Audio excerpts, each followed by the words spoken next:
Protoss are the enigmatic alien race. They're one of the 3 factions in Starcraft II, and they're the race we're talking about here at E3. The Soul Hunter is actually a ground unit, hover unit.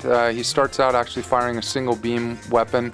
A little weak at the beginning, but he levels up and gets 2 beams and does more damage over time. So he's a unit that you generally want to add to a mixed bunch of units, and then as you play through the game, they level up and become more powerful.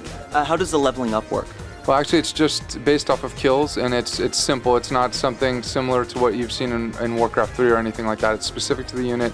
He kills a couple of enemy units, and then he just does a 1-step level. He gets 2 beams at that point, causing additional damage. The phase cannon is the new Protoss defensive weapon, and the interesting thing about the phase cannon is that you can take it, if you have it, say, blocking off the front of your base, and then you get attacked in the rear of your base like a shuttle drop or something like that, you can actually move the phase cannons back to the rear of your base to protect against it. One of the gimmicks with it, though, is if you happen to be outside of pylon power, there's no actual shield on it, and if you're outside of pylon power, you can't change it back into a phase cannon, so it can't attack back, and basically they're helpless. What we're seeing in games internally right now is that they're using them to actually push forward and leapfrog into bases. So you put down a pylon, and then put down some phase cannons and start moving them forward, plunk down another pylon in front of that, and sort of leapfrog your way in. The Tempest is currently a carrier replacement in the game. It's a little weaker than the original carrier in the original game.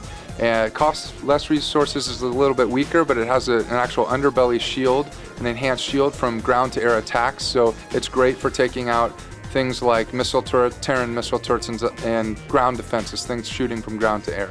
The Twilight Archon is actually a replacement for the original Archon in the game. We actually have, at this point in time, again, everything's subject to change, but the Dark Archon's been removed. The Twilight Archon replaces the original Archon in the game.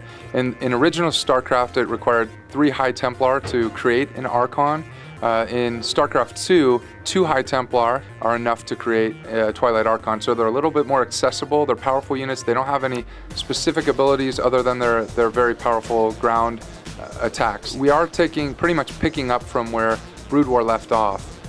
So you will see some returning characters. I really can't go into any more detail at this time. We have a lot of plans to roll out that sort of info in the next few months here. Starcraft II at BlizzCon, actually we're really excited about that. This is going to be the first opportunity for the public to actually play the games. Can you say yay or nay, will we ever see StarCraft Ghost? I can't say nay. We're on indefinite hold at this point in time, but there's no new developments on that front.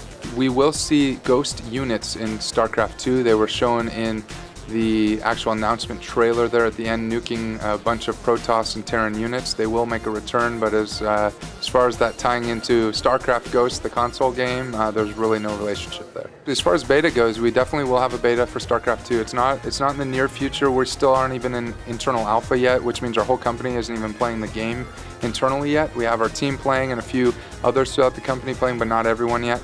As soon as we do an internal alpha and sort of deal with the feedback and any sort of results of that, then we'll move on to a public beta. It's not actually public. We will have a beta. There will be people from the public involved, but it's not going to be an open beta or anything like that. So we're really excited to get people playing. We're encouraging people to get out there. I know tickets are gone at this point for BlizzCon, but we really are excited to get people playing and can't wait to see the fans out there playing on August 3rd.